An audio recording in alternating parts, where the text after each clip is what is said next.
carbon is virtually the most important element in the periodic table. So in this video, I want to give you reasons why you should believe so, why you should know so, why you should think so. A lot of reasons why carbon is the most important element in the periodic table. Now, these are the reasons.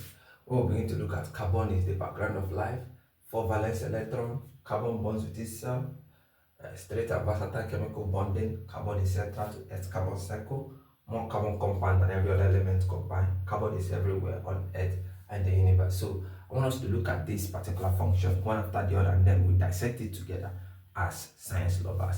Now, when we're talking about carbon as an element, what is the atomic number? This is carbon. Carbon is 6 and 12. According to the principal electronic configuration, we're going to have something like 2, 4. And in this scenario, this is what we're going to have. If here, we're going to have 2 electrons, 1, 2, 3, 4. So this particular carbon, it needs 4 more electrons to complete its octet structure. Now, this is carbon as an element. Are we together now? Atomic number 6, mass number 12. Now, the first thing is to say carbon is the backbone of life. When we're talking about backbone of life, what is backbone of life? And when we're talking about backbone of life, this simply means that this is more like what every other life depends on. And in life, we're talking about mammals' life. So in biochemistry, we said that biochemistry is the chemistry of life. So here, when we say that carbon is the backbone of life, what are we looking at? We're saying that carbon is an important element that helps to form the backbones of life. Now, there are 4 important biomolecules in biochemistry. We begin to look at what we say. We begin to look at carbohydrates. We begin to look at proteins. We begin to look at lipids. We begin to look at nucleic acids. Acids. Now, these are 4 important biomolecules in biochemistry. So when we say that carbon is the backbone of life, what it simply means that carbon helps in the formation of this biomolecule. How? I don't know. Let's see. Now, this is carbohydrate. When we're talking about carbohydrates, there are important carbohydrate types that we know. We have monosaccharide, have disaccharide, have oligosaccharide, or we have polysaccharide. Now, what makes carbohydrate is because it has this particular element, carbon, hydrogen, and oxygen. For every carbohydrate you see, it contains a particular element called what? Carbon. That's why your monosaccharide glucose, you see that your molecular formula for glucose, you have something like this, C6H12O6. This is the monosaccharide glucose. Are we together? This is your what? This is your glucose. So if you come here and I begin to say, this particular glucose contains 6 carbon, so it has a major element called what? Called carbon. So that means, imagine a particular glucose without carbon. Will it be possible? Or hydrogen or oxygen? But our main focus here is what? Is carbon. So that means we cannot make carbohydrate without what? Without glucose, without carbon rather. So here we need to say that we have monosaccharide, which is the simplest sugar. It contains carbon also. Example, we have glucose, we have galactose, we have fructose. Now, if I come to this particular man here, proteins. Now, even before we go to protein, your disaccharide too. Disaccharide contains carbon. What are the examples of your disaccharide? You have your maltose. A maltose contains 2 glucose units. Generally, how we usually form it is in branched. I will explain what we mean by branch in subsequent teachings here in other functions. So this is maltose. You can have 2 glucose units combined together to form a maltose. Are we together now? So it is a disaccharide. It contains carbon. So whenever you see something like this, a branch, all these sharp edges are carbon. So the disaccharide contains what? 2 monosaccharide units like glucose plus glucose, that's for maltose, or a lactose, where we have glucose plus galactose.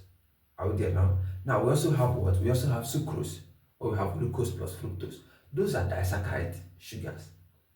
Now, if I come here in my oligosaccharide, let's say it contains 3 glucose units to 10 glucose units, or 3 monosaccharide units to 10 monosaccharide units. It doesn't necessarily need to be glucose. It contains carbon too. Polysaccharide, they are long chain, fast, they are branched, they are tall, they are a branched chain of monosaccharide unit. They are complex monosaccharide unit. So for every carbohydrate, there is what? A carbon in it.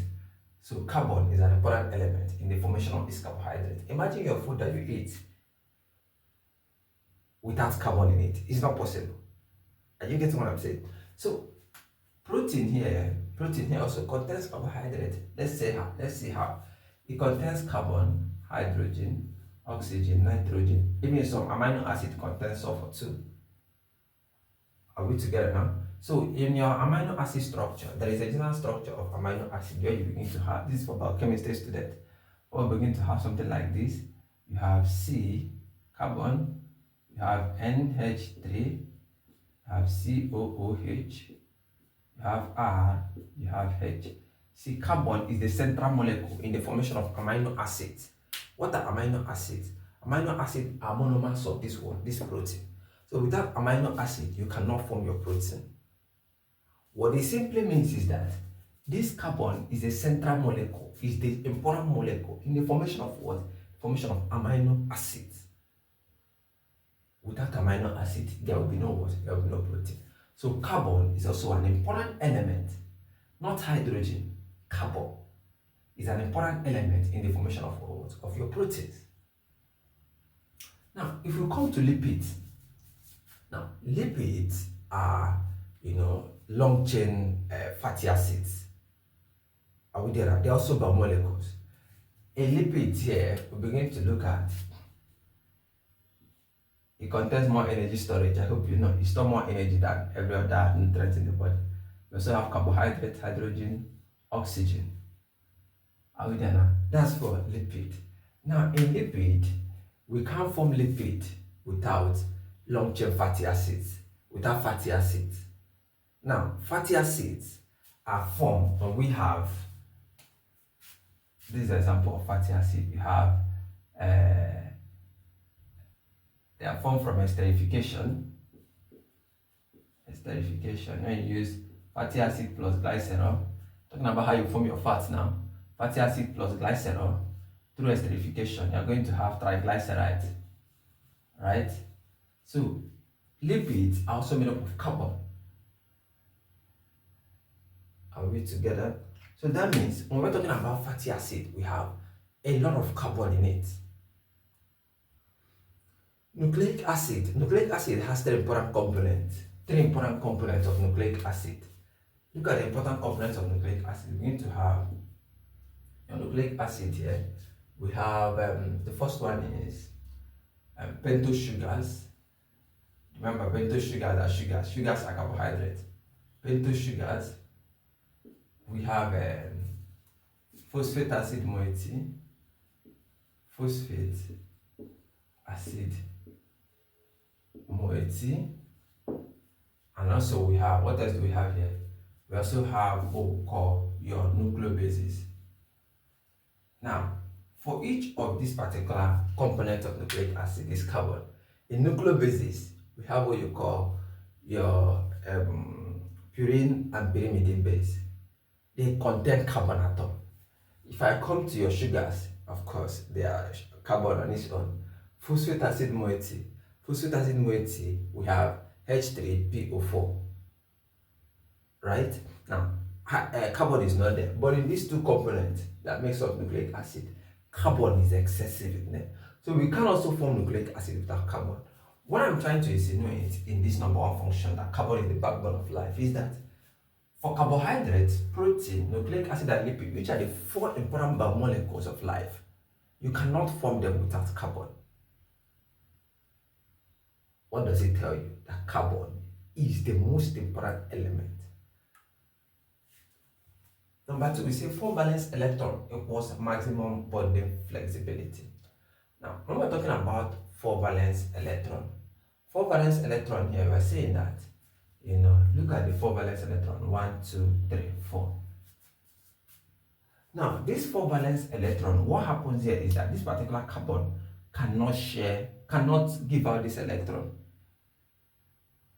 And it will also be difficult for another electron to throw its 4 electron away. So rather, what happens is that it can share. Now, sharing electrons simply means that This particular carbon can bond with hydrogen, it can bond with hydrogen, can bond with oxygen, can bond with phosphorus, can bond with carbon, another carbon. That's not going to look at catenation, but let's leave there. Can bond with hydrogen, oxygen, phosphorus, can bond with nitrogen too.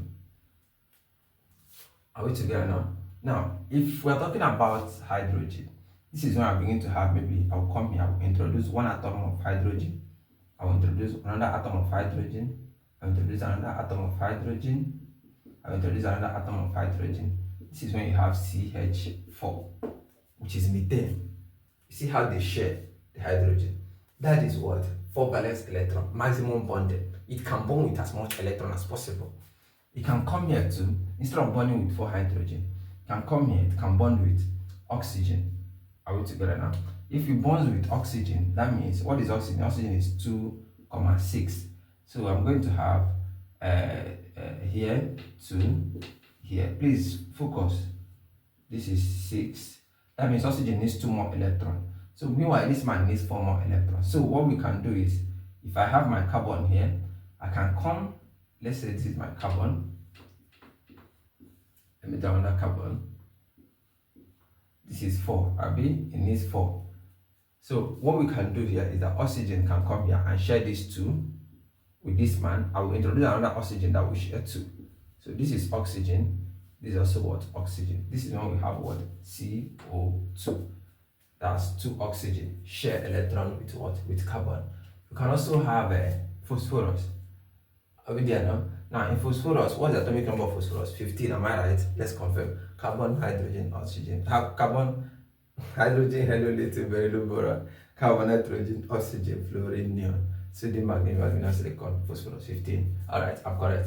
So now, if we say that phosphorus is 15, what this simply means is that I'm going to have 2, 8, 5. Are we there now? Now, I have 5 electrons. Meanwhile, this man has how many? This man has how many? 4 electrons. So what we can do is that we can share this particular electron. Are you getting what I'm saying? So we can have maybe more carbon and maybe more phosphorus to share, so that everybody will, get the electron distributed equally. I don't know if you're getting what I'm saying. So in this case now, it can happen with also nitrogen. When we have cyanide, cyanide is formed Cn. So what it simply means is that this particular valence electron equals maximum bonding. So carbon can bond with as much element as possible at once or in various number. Are we getting what we're talking about here? So that is what it means. Alright, number 3, why is also important is that carbon bonds with itself. That's catenation. And when we're talking about catenation, this is what happens in organic chemistry.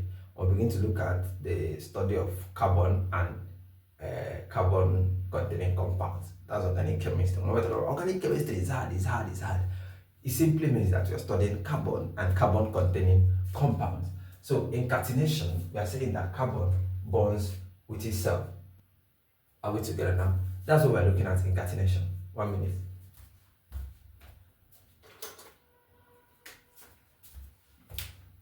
That's what we are looking at in catenation. So let's take for instance, this is carbon bond with itself, catenation.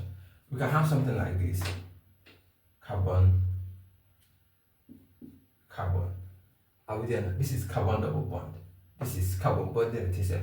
We can have a straight chain carbon. When we look at carbon. You can have 1,000 straight chains. And this straight chain is usually seen in your fatty acids. I mentioned it before. It's usually seen in your what? In your fatty acids. For fatty acid to be formed, there must be a long chain, a straight chain of what? Of carbon atom. Carbon. Maybe hydrogen. So carbon is usually in what? In straight chain. And then when we're talking about when carbon bonds with itself, carbon bonds with carbon, what is the phenomenon called? Catenation. Do not forget. Now, when we're talking about branched carbon is usually seen in advanced carbohydrates. When we're looking at polysaccharides. Are we together now? What is branched? Branch can be something like this. Carbon will be going carbon. And then we have another branch, carbon. We have another branch, carbon. We When we start here, we also have carbon, like the carbon is branching up and down. That is when we begin to look at the bond, like instead of saying maybe you say alpha 1,6 or you say beta 1,4. Those are bonds that hold, the branching. So when we're talking about straight chains of catenation, we're looking at fatty acids. Branching in this scenario now, we're looking at the example is what? Polysaccharides. And if you look at rings, this is when disaccharides are formed. Disaccharides. Like when you have your, I told you that this is an example of a ring. Here now, these are hydrogen, yeah. Are we together now? Now when I come, another ring will be formed. Something like this. When they are held together like this, this bond will hold this one together. So before you know it, we have a disaccharide. Example, maltose, lactose, and what?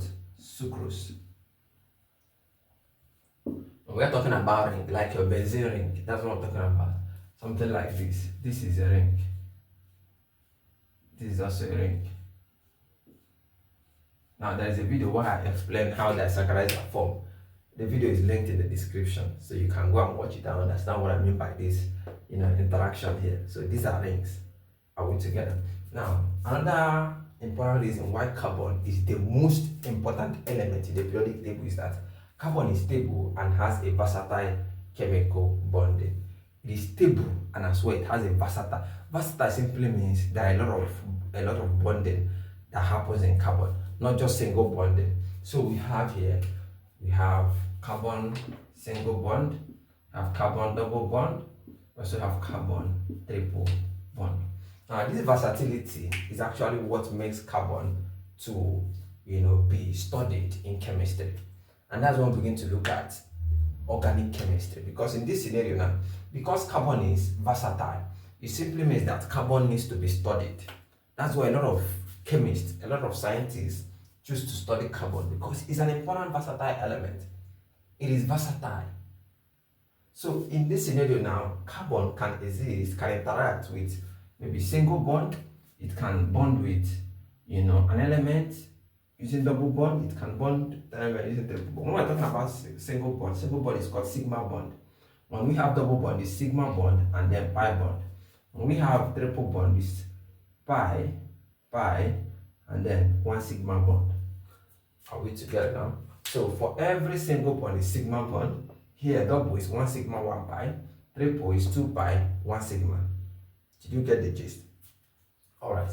We said that carbon is central to Earth's carbon cycle. When we're talking about Earth's carbon cycle, I want to explain a scenario to you. Now, remember in the atmosphere there is carbon. Are we together now? Now, from the Earth crust there is carbon, rocks there is carbon. Right? So what happens is that plant through photosynthesis absorbs carbon. Are we there now? They absorb carbon from the atmosphere and then they take it in. Please listen. They take it in. Now when they take it in, it becomes part of the plant. Are we together now? It becomes part of the plant. Now during food web or food chain, what is food web? In your biology, they taught you that we have producers, from producers to consumers, or you say from producer to primary consumer, to secondary consumer, to tertiary consumer, and then to decomposers. Are we together now? Now, producers are usually green plants. So now, since plant has photosynthesized and then absorb carbon into their into their parts, they've taken carbon inside, so it's become part of it. So what happens here is that now when producer is fed on this is primary consumer. So when producer here produces food, plant, it contains carbon as a major element in it. So primary consumer will ingest this food. As it's ingesting it, it's ingesting carbon. So secondary consumer will also ingest. Now primary consumer can be man, secondary consumer can be man. Are we together now? So when this particular plant is introduced into our body, it contains carbon atom. So what we do is that we ingest and then enjoy the food, and then we breathe out carbon dioxide. And carbon dioxide, what happens? There is carbon in that carbon dioxide. So when it enters into the atmosphere, what will happen is that as it enters into the atmosphere, plant will absorb it again. You see how the cycle is going. First of all, plants absorb the carbon from the atmosphere, photosynthesize, carbon becomes a part of the plant. Man, we feed on the plant. As we feed on the plant during food, food chain, that's transfer of energy. Now, as we feed on that particular plant, what happens is that, we also, taking the energy and then breathe out that carbon in form of carbon dioxide. Now, it enters into the atmosphere again, and then it continues, the cycle continues. So we say that carbon is a central, to Earth's carbon cycle. So we can't talk about carbon cycle without talking about what? Without talking about carbon. So it is an essential element in carbon cycle. We also say more carbon compounds than all elements combined. What it simply means is that carbon is the most popular element in the periodic table. Not just the most popular, it is the most useful element. That is why we say that it is the most important element. Now, beyond saying that carbon, help scientists to understand organic chemistry, scientists begin to study carbon and its compound. Carbon, the diversity also includes carbon being used in manufacturing of, your plastics. We use carbon in manufacturing of plastic. Look at your nylon bag. Look at your plastic that you used to buy food. That's, your spoon, your rubber spoon, your plastic spoon, your plastic plate, your sponge. All those things are made from what? Are made from carbon. We use carbon in medicine. Production of some drugs cannot be possible without carbon. In fact, the active ingredient acetaminophen in paracetamol, you can't form acetaminophen without carbon. Carbon is an essential ingredient. Are we there now? Now, acetyl-CoA, which helps in food storage and carrying of transfer of energy and all that, cannot be possible without carbon. So carbon is essential. So plastics, medicine. Now we also formation of acetyl-CoA. Are we there now? Now without carbon is essential in understanding organic chemistry. Are we there now? Organic chemistry. Which other products do we have here? Organic chemistry. Now some linings cannot be possible without what? Carbon. Some linings that you use cannot be possible without carbon. Now your tripod stand, as I'm recording this video, it is held on tripod stand. It cannot be manufactured without what? Without carbon. Your chairs that you sit on cannot be manufactured without carbon. I don't know if you get it. You see how important these elements can be. So carbon is not just what you see and then you say, welcome element one. No, it's an essential, an important element in the periodic table. So we also say that this carbon is everywhere. What we mean everywhere? On Earth and in the universe. On Earth and the universe. At some point when we're talking about microorganisms, that microorganisms are ubiquitous. That is, they can be found everywhere. We can say something a little bit closer to carbon. Now, what we mean is that carbon can be found on the Earth's crust. Carbon is found, in the food you eat. Carbon is found, in your environment. As I'm sitting down here, as I'm making this video, it's carbon. I can see carbon. I can see the usefulness of carbon. This board cannot be possible without carbon. This marker cannot be possible without carbon. Are we together now? Look at my, what's it called? My mic here. Cannot be possible without carbon. So it is everywhere. In the rocks, it contains carbon. Are we together now? So this understanding will help you to, see carbon as not just an element, but an essential element in the periodic table. Are we together now? So I believe this video has been able to enlighten, or open your eyes on the importance and usefulness of carbon as an element. So I want you to share this video with a friend, share it with the community, and then subscribe to this channel so that we can grow. The goal is to grow, continue growing. So be a part of us. Don't just watch and go. Subscribe. Thank you for watching. See you in the next one. Bye for now.